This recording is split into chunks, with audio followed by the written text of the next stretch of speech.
Hey guys, welcome back. BDCKR here. We're back with a special new season launch of our Q&C&A&Ts, which just for this episode is going to be appended with a P at the beginning. And the P stands for podcasts, and the Q stands for questions, and the C stands for comments and answers and talking. But the P stands for podcasts because that is a brand new way that you can access this content now. So we're going to be uploading this at the same time, or actually maybe even a little bit earlier, because the video takes a while to process, and we'll get this out. Right. But the point is, this is going to exist also as a podcast, so you can check out the description if you want to look at all the different ways that you can get that. This is brand new to us, so we're not 100% sure how that's going to work out. We're not going to be great at tech support probably, but let us know in the comments if you're... When you say not going to be great, you mean like... Not good. Not at all? Yeah.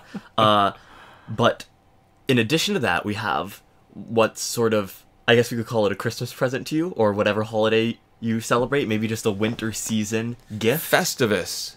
Sure. We have a bonus episode that is only going to be uploaded in podcast form, and it is our longest piece of content yet. It's an hour and 5 minutes. We didn't think it was gonna get that long, but it did. Yeah, we weren't restricted at all. I mean, part of the thing that I've always thought about this was that it's hard to come up with content. Like doing these videos, doing the podcast, I thought we're gonna have trouble actually filling the time and doing like just talking about stuff, and it never turns out to be a problem. Yeah, so we talk about the podcast, we get into a bunch of detail there, so if you're actually interested in listening in that format, it has kind of all the information that you would need figuring out what we're going to do going forward. So we're not going to harp on it too much for the next little while. We're probably just going to mention somewhere early in the episode that we have a podcast, just if people happen to miss this one and they want to check it out. Right, but that bonus one isn't going to appear anywhere else except in the podcast feed, whatever. Yeah, and compilation. Basically what we're trying to do with that is we just wanted to see if people like listening to it in podcast, and if there was nowhere else for them to listen to the content, how many listens we'd actually get in a podcast format. I just want to, because you mentioned Christmas to start with, I just want to point out a couple things. One is, I guess two things.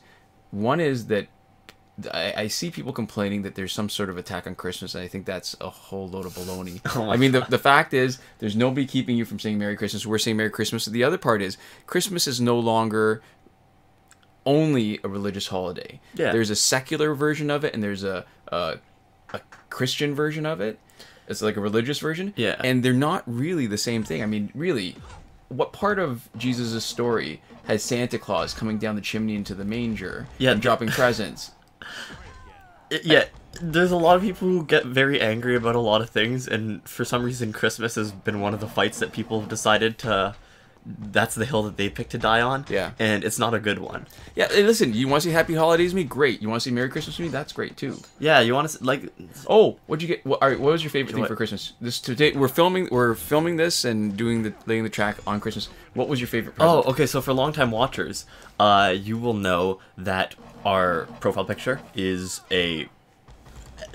edited into black and white picture of an actual thing that we photographed ourselves. It's a Lobo plushie toy, and that's been our profile picture of our channel. And people who have been with us for a while will know that we took Lobo on vacation to Europe and subsequently lost him somewhere. I wouldn't say we lost him. I think he took a flyer. He's got these Velcro tabs on his hands. Okay. And he was in my pocket, and you can see it. Maybe we'll put the clip at the end, right after the credits.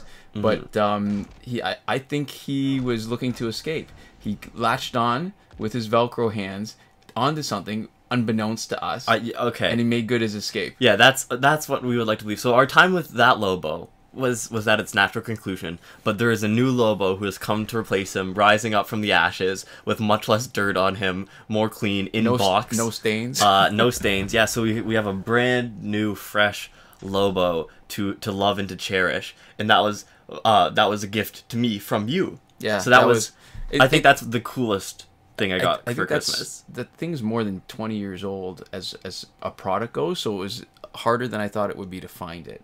Yeah. My favorite thing, I got a flashlight. It's one of those. It's called the glow tube, but it's the pro version, so it's a marker, AAA. You leave it around. You can use it as a lantern depending on what color you've got and how easy it is to see. I think the white one is the best, but I love flashlights. There's something you know what? It's probably something to do with the fact that when you're young, there's certain things, if you're denied them, that you spend, at least I spend, a big chunk of my life trying to make up for it. So when I was young, I was told not only did we not have a lot of flashlights, but whatever electronics we had, we were supposed to not use them that much because batteries were wasteful. Oh. And the best batteries at the time, rechargeables, you had nothing else except for nickel cadmium. And they had a memory effect, their capacity was low, so they were crap. So in order to actually use them, you'd have to drain them every time completely, so that you wouldn't, because if you only drained it a little bit and recharged it, then you would lose the capacity on the battery every time. Oh, wow. So then, it's like a lot of stuff. Now I have a bunch of books that I haven't had time to read because when I was younger, couldn't afford books. Yeah. And there was a limited, well, I went to the library like crazy, but then so you look around this room, you can see sort of the evidence, or just the historical evidence of the kind of stuff that I did not have when I was young. That's very interesting. And we kind of got away from it. We have one note in here. I wanted to talk about how long our seasons are, because here at the top of season 6, we looked at a bit of a retrospective. Season 1 was a mix of our weekly recap and Q&As. And they were shorter, too. They were way shorter. They were so much shorter. And then when we branched out, we decided to label it season 2. Just as a new start. It was a joke, right? Right. I mean, on a fundamental level. So season 2 lasted for 24 episodes. And then I think we broke from season 2 when we had to take a break from posting every week. That might have been it. And I think we probably did miss a couple weeks in that first period. So let's say 26 weeks, that would be 6 months. That would be half a year, which is not bad as a body of work for a season. Yeah, so 24 episodes is actually some seasons of shows have about 24 episodes, like half-hour shows, right? Right, that's true. So that's almost industry standard. I guess. Yeah, industry standard is to actually have production values. Yeah, and a crew. So we decided to break off into season 3 at some point. That lasted 23 episodes, not quite as long as season 2. Season 4 was really where we hit our stride, just for length, I guess. I say stride, I have no... Yeah. Like a marathon. Season 4 was a whole 33 episodes long. So, 24, 23, 33, not bad, right? They're a little bit kind of all over the place. It's, I mean, you can tell that we don't really actually care, that we're not like adhering to anything strict for it. And then season 5, because we're ending it here, has lasted. We're ending season 5 here. We're starting season 6 here. Okay, yeah. Because we're ending season 5 here. This one was really short. It was 13 episodes was how long season 5 was with us. But I think the fact that we're branching out into in a different way is significant. At least it is to me. I thought it was definitely worth starting a new season for this. Yeah, and so that's why this is season 6, and also that way our episode numbering scheme on the actual podcast itself isn't going to be all jacked up. Right. Because we don't want to start at episode 14 of season 5. For no other reason than it would just bother me. Right? I mean, there's not really a great reason. And that way we can call the bonus episode 0.5. That's all right. So there we go. We've talked a very long time without answering any questions. This really is like a podcast. That's now. The P. There's the P. Yeah, there's the P part. And so, or here's a reminder, you could be listening to this on your podcast app of choice as long as it's not Apple Podcasts, because I don't think it's up there yet. Yeah, and it is really thanks to our patrons on Patreon that we're even considering in doing this. Yeah. And maybe we'll talk about that a little bit later once we start getting to some questions. Yeah, and I mean, we also got into that for the podcast itself. But anyways, yeah, this is questions and comments. We spent a lot of time on the P part. We got to move on to a Q. You can only spend so much time peeing. That's true. So our first question comes from iProphet 3. Oh no, we're going to do Ian Donegan? Oh, sorry. It comes from Ian Donegan, and their question is, here is my go-to online splash damage team. Slot 1, Arkham Origins Deathstroke, Assassin's Knives, Mutated Bone Spikes, Prometheum Sword. Slot 2, Ares, Tantu Totem, Ibistic Deathcart. And slot 3, Batgirl, Astro Harness, Heart of Darkness, Nanocarbon Mask. Deathstroke starts with massive Special 1 splash damage. Tag in Ares, Deathcart and Tantum generate power, then use Special 2. Usually wipe out opponent, then spam Special 2. If they survive, tag Deathstroke back in. He hits forward for 24k with each heavy stroke. Tag in Batgirl if opponent is still around, say with Raven or Arkham Batman, to take the damage. Get loads of sub 10-second wins, I'm assuming, but sub 10-second wins? What's up? Yeah, what's up, man? So we actually addressed this in the big splash damage team with Ares, and I think that's actually a better team. And I talked about how just because you've got one guy doing splash damage, does that make it a splash damage team? And I'm not sure that it does, but I think Ares and Batgirl are sort of the two pillars of a really good splash damage team. And now, when it happens, Necron's Scythe will be the other part that's going to be crucial, because you want to be able to blast somebody like to smithereens. And if you're going to do that... Is it Scythe or is it Scythe? I don't know. Maybe a linguist is going to... You would know better. This is the problem with... I actually learned a lot from reading and not from hearing things. So every once in a while I get these moments where I hear a word for the first time. I think, oh, that's what it's supposed to sound like. Because Scythe is a hard C, so that's almost like a Latin pronunciation. Yeah.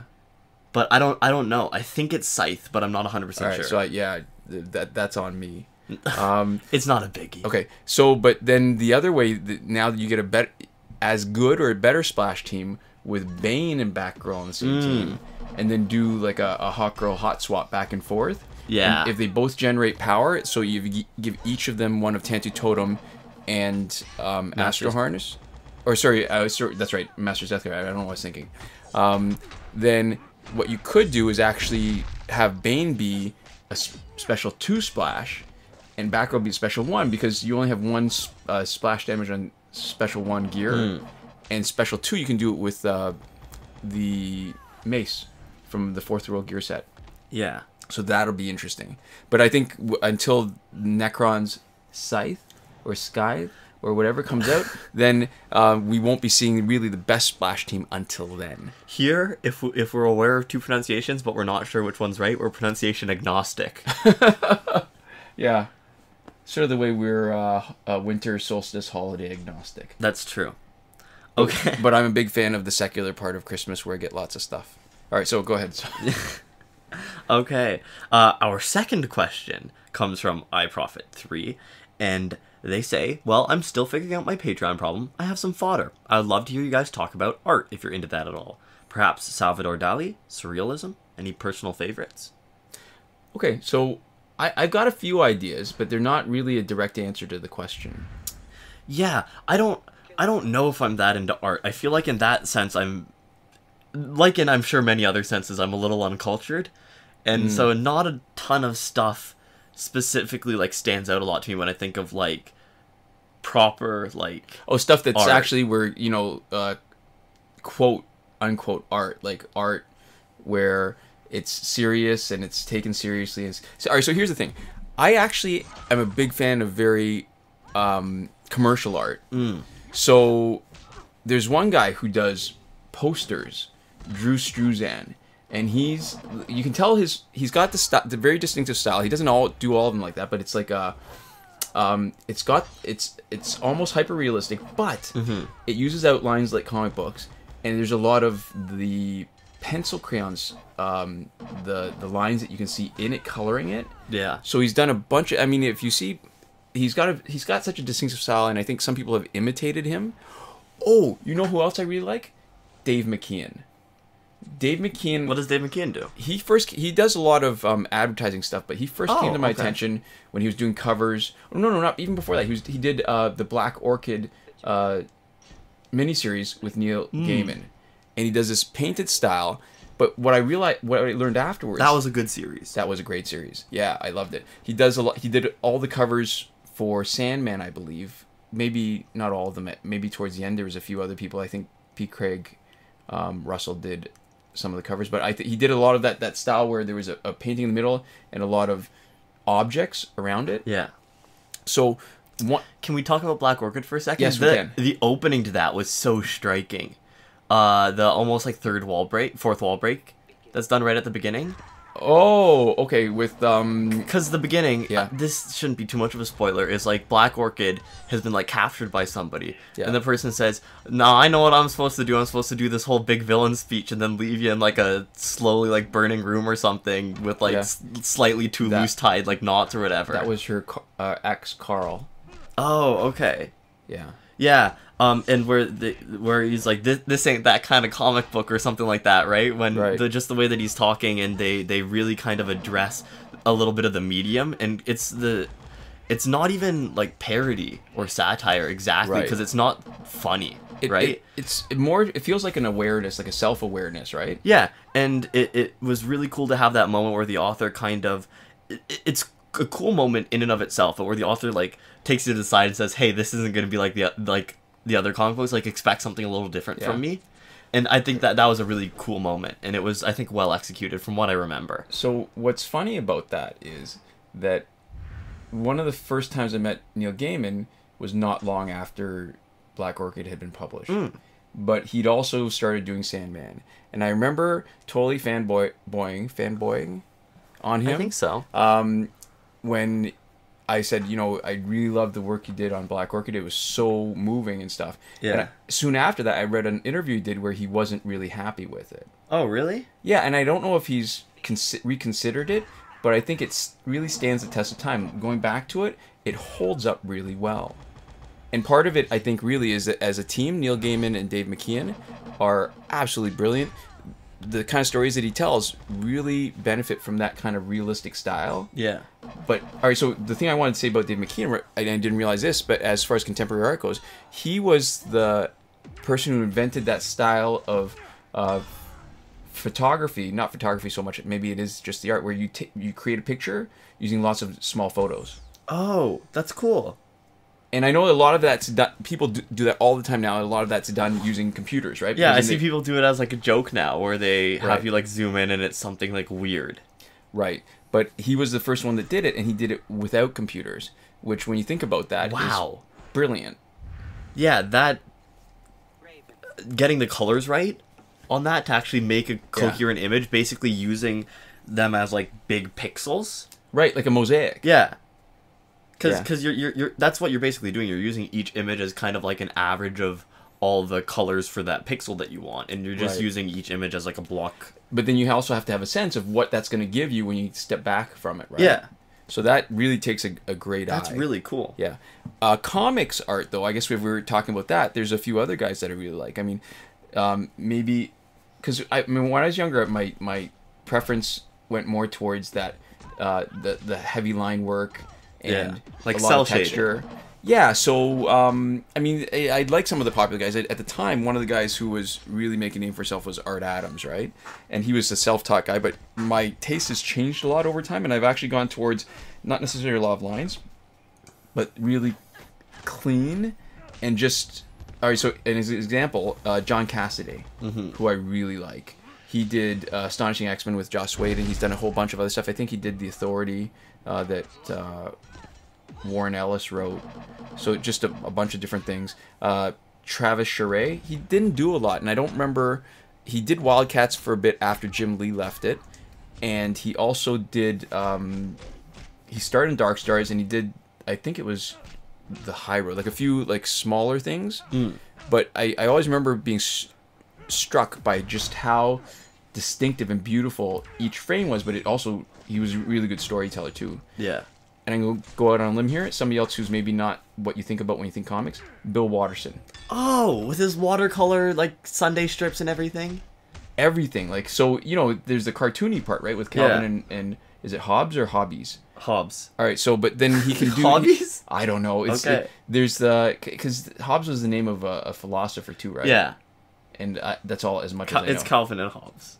All right, so but I'm confident about that one. Okay, so he did those when he did those dinosaurs. Oh yeah. Like some of that, And, like the Spaceman Spiff stuff. yeah, like when it goes from real, which is funny because it's a cartoony stuff, Yeah. to his imagination where it's so vivid Yeah. and just so dynamic.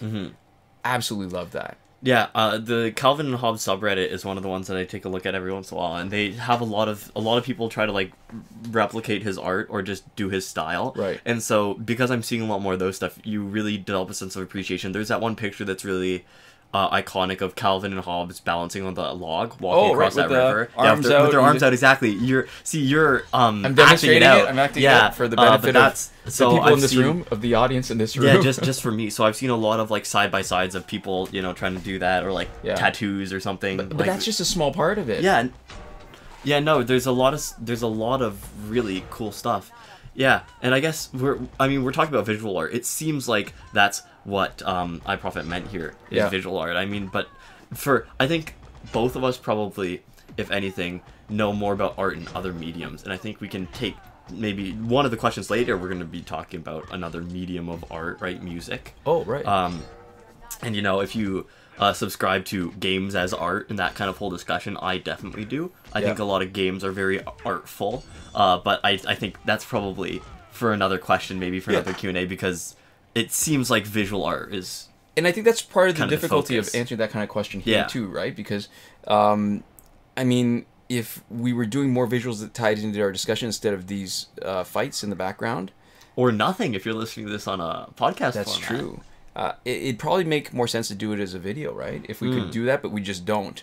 And like a video essay, almost. And I think my problem is why I'm a little bit reluctant to do this, because I don't have the vocabulary, the language, to do proper criticism of art, because that's not my background at all.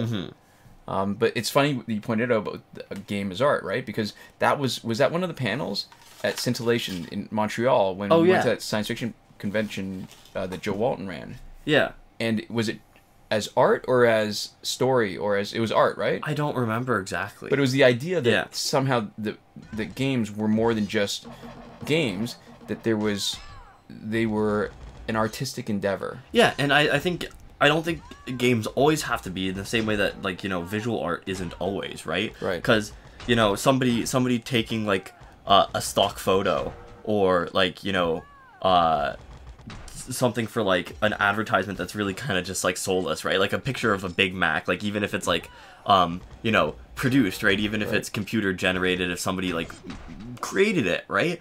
It's not necessarily what people would consider art, and in the same way I don't think games have to be, but I think they totally can be. Where for any kind of experience or medium, I think the line of what is and isn't art is...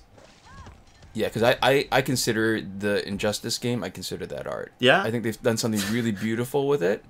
And it's got to... Maybe that's just my justification for having spent so much time over the years dedicated to this particular game. You're a connoisseur. I am a connoisseur of this particular game. Okay. I guess it would hold more weight if I actually played a lot of other games, which I don't.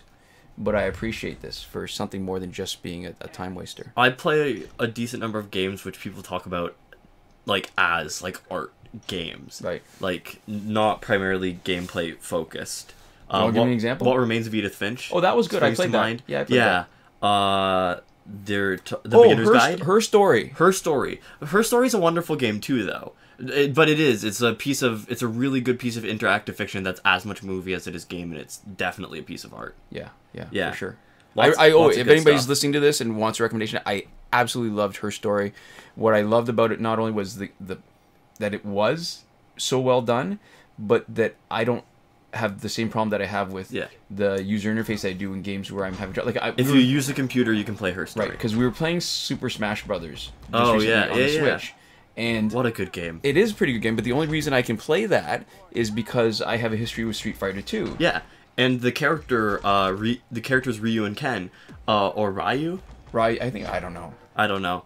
But they can both mostly use their original combos from Street Fighter. Right, and as soon as I get over the idea that there's only one attack button and not 6 of them, and there should be at least 2 attack buttons. One for there punch. Are 2 attack buttons. No, not special button, but one punch and one kick. Yeah. At least. There should be 2 physical attack buttons. Yeah, so there should be at least a punch and a kick, and there should be at least 3 punches and 3 kicks if we're going to do it properly. Yeah. But that I can still... I have a better feel for them, because then I feel like I'm actually doing something instead of just button mashing. Yeah. Like I was with Pikachu. Yeah.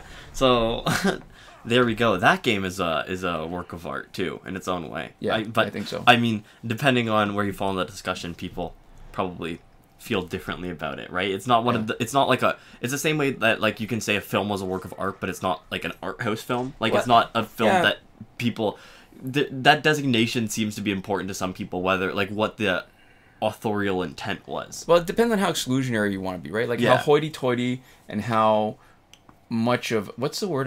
There's a word I'm looking for where it's the hipster kind of thing, right? Yeah. Where it's Like a gatekeeper. Yeah, exactly. And I think that there's lots of different kinds of media Yeah. that deserve to be treated seriously. I mean, it's only very recently, in the last couple of decades, that comic books have been treated like a serious kind of medium.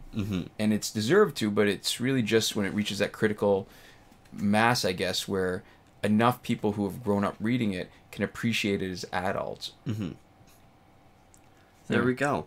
And continuing this discussion, our next question comes from Jabadd MC, and they say, "Man, I love these Q&As. Thank you. And then, can you talk about your favorite music and why you like that specific genre?" And I can talk, I think, a little bit about my favorite genre of music. I like kind of alt rock, kind of folk rock. That I know sort of where genre. I know where you're going with this. A little All more lo-fi, and the embodiment of that, and what I think I can confidently say is my favorite band, at least for the time being, is the Mountain Goats. Yeah, and I guess by definitions that most people accept of bands, it definitely is a band, but really the driving force is the one guy. Yeah, it's mostly John Darnielle. He's the singer-songwriter, and he has written like 500 songs for it. Yeah. So I love the band, can't get enough. There's a ton of songs about it that by them that I absolutely love, and I mean, it's far from the only music that I listen to, but I think just because he has such a huge body of work, and I want to say like maybe 15% of the music that I listen to for the Mountain Goats ends up being really kind of like I end up really kind of falling in love with. There's that one song that I love. You Were Cool. Yeah, that's a great song. So I'm just going to rattle off a few in case anybody is here for actual specific recommendations. From the Mountain Goats, that's all of these. The song Damn These Vampires, This Year, First Few Desperate Hours, You Were Cool, Lion's Teeth, Genesis 3:23, Tallahassee, Sax Romer. And that's not 1. Genesis like Phil Collins Genesis. That is Genesis like the Bible. Yeah. Yeah, Genesis. Okay. In Corolla, Age of Kings, Get Lonely. And that is a lot of songs. That's not all of my favorite songs from them, but that's a good chunk of them. I feel like we need to point out, though, that Joseph Fink does a podcast. Yeah, I only listen to the Mountain Goats with John Darnielle, and it's very good. It's enjoyable. And Joseph Fink is one of the minds behind Welcome to Night Vale. Right. Yeah. Right. So, yeah. I mean, also John Green's favorite band is the Mountain Goats. I love John Green. Writes a mean novel. For people who don't know who John Green is, Fault in Our Stars. Yeah. Looking for Alaska. Mm-hmm. More recently, Turtles All the Way Down. Yeah. So this is one of those things we were talking about earlier about how it's cool that the people that we... This is from the podcast bonus content. But that we know as media creators, right? Yeah, as it's exciting to make those discoveries. That they're connected in some way, that they know each other, and that they're... like. So I don't know why it should matter to me, but it just makes me happy. Yeah. And so that's a really kind of specific recommendation. I think a more general one that we both love, Hamilton. Yes. That's 2.5 hours of content. I mean, it's not a genre exactly. It goes a lot of places. Yeah, I typically don't like musicals, but there's something about Hamilton and... You also typically don't like rap. I don't like rap. But I can't... both. But this is... Yeah, I totally get it. You don't like the rap you've heard, it turns out. Not that you don't like rap. This is true. But in terms of stuff that I like, I think the biggest... It's not... Is it a genre when I say 80s pop? And I think that's a genre. And when you say why, because I think Jabadd asked why you like that specific genre, I don't know that I have a particular reason I can justify it. I think it's what I grew up with, and there's certain things that are good and certain things that you really like, and sometimes there's an overlap, but in that Venn diagram it doesn't have to, right? They're separate circles and they cross over just a little bit. Yeah. But I love them because they just hit that emotional chord. There's that thing where they can...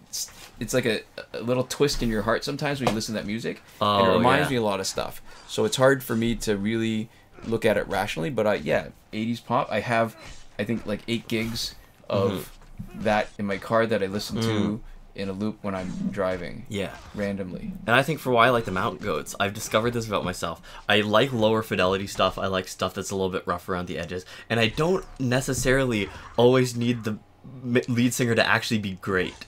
That's one of the things John Darnielle says about himself, is that he is one of those lead singers that most people say, I could take him or leave him, right?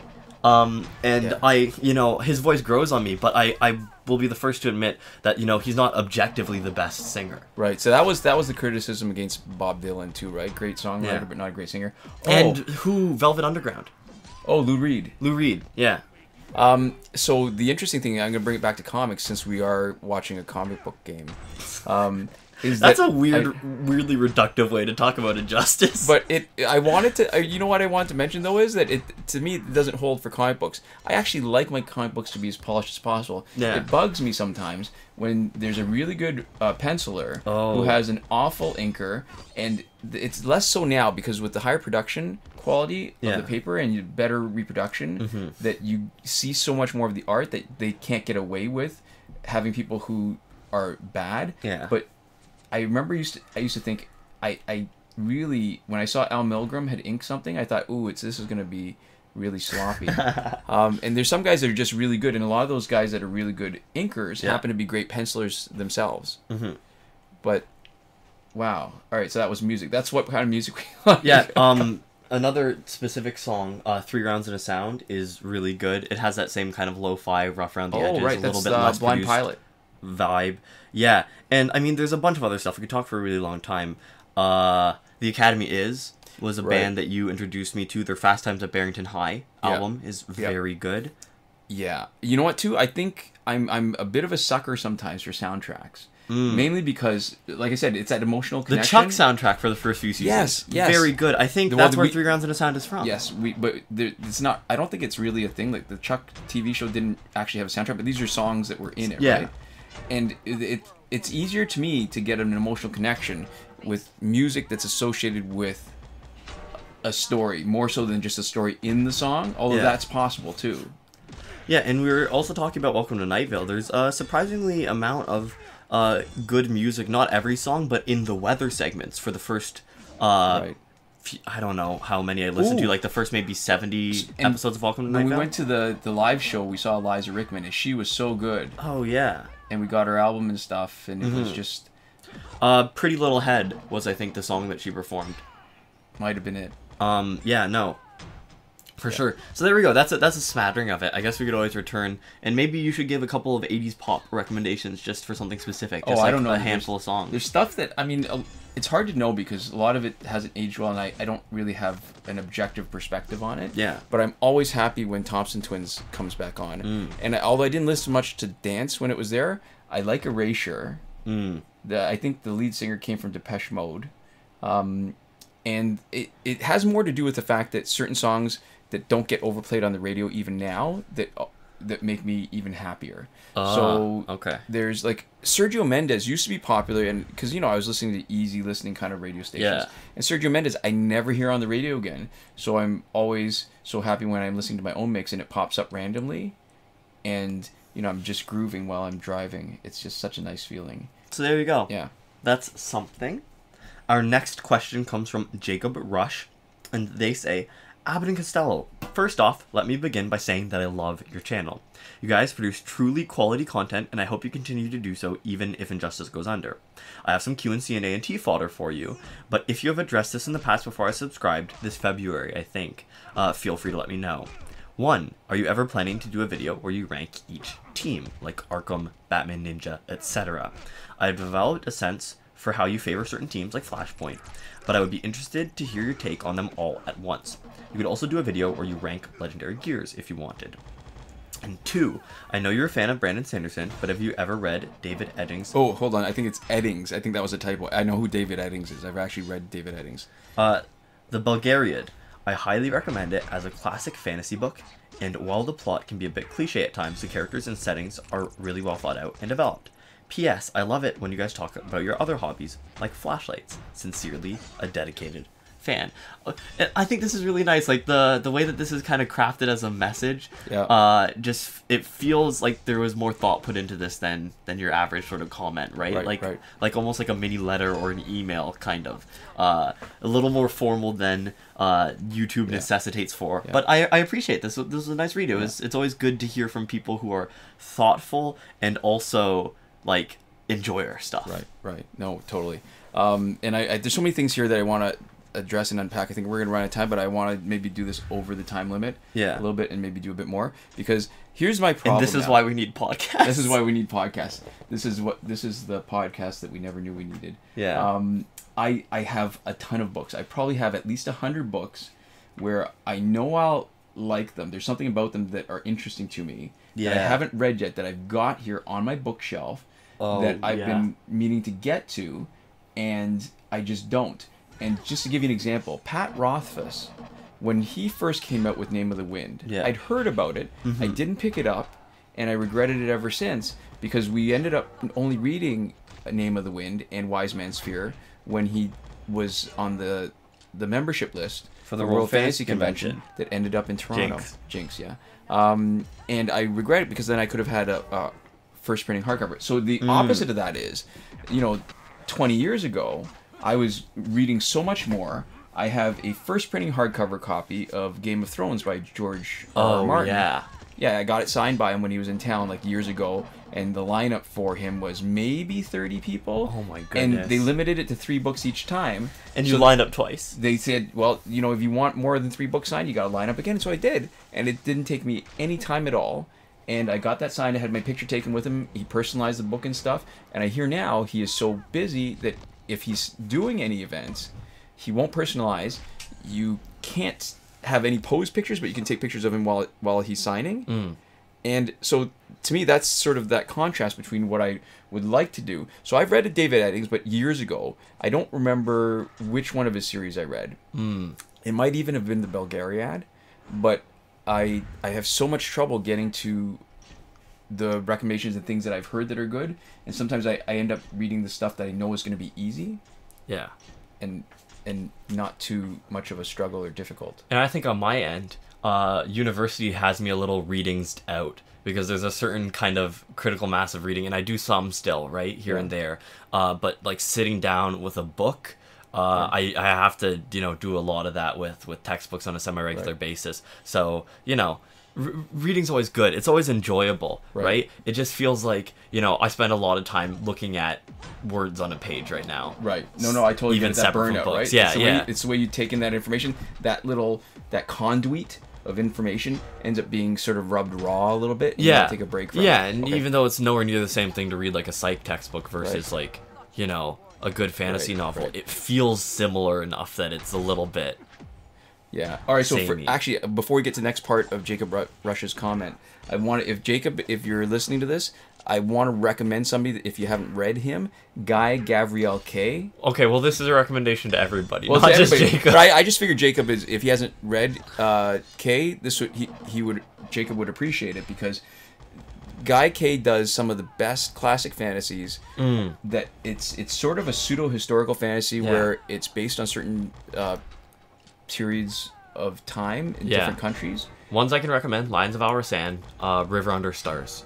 All right, and my favorite, I can appreciate that my favorite book is Tegana, and it'll never. There's certain things, once you've read them, the way you see the world is a little bit different sometimes. But and I don't think you can ever go back. But I also recognize that Lions of Alrasan was probably a better book technically. But I think I read Tegana at a time in my life where I appreciated it more, and it's just the impact of it has never left me.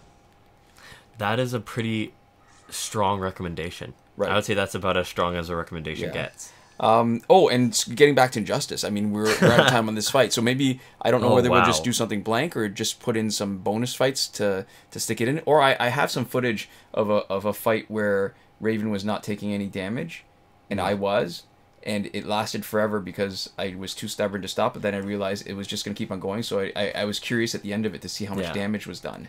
And that's, again, for people watching on the video. I'm assuming that's going to still be most people. I don't know what our adopt rate is. Right. But, Right. That's what this experiment's for. So the best team, it's really hard to rank them, right? So we should include a link to our best team videos. And out of... I'm going to be a little bit vague here intentionally, but 2 of the 4 best teams are the Flashpoint team and the Justice League team. So the Justice League being... Because there's so many iterations of Superman, Wonder Woman, and Aquaman. Yeah. To me, it is New 52 Superman...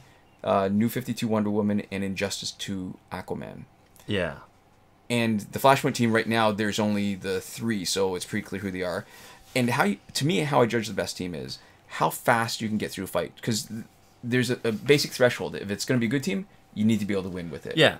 And then it becomes a matter of how fast you can win with it. So, being able to win with it consistently also means that for whatever your stats are, the teams that you could be facing... you can beat consistently. Right. And that generally, like, doesn't mean your average team. It means there's specific teams that might pose a challenge to a lot of characters at whatever the kind of tier level that you're at is, and that you need to be able to address those specific challenges. Right, so that you do not have a vulnerability or weakness to that particular strategy on a defensive like team. if you have fighting a Raven and everybody's Plinky does crappy damage and you have to exchange twice, that really can screw you over. Right. And you're right, too, about it varies depending on the level. Yeah. So Flashpoint team is faster, I think, than the Justice League team for the same amount of battle points at the lower levels because the Astro Harness is less likely. Yeah. And the Flashpoint team deals with that really well and really fast.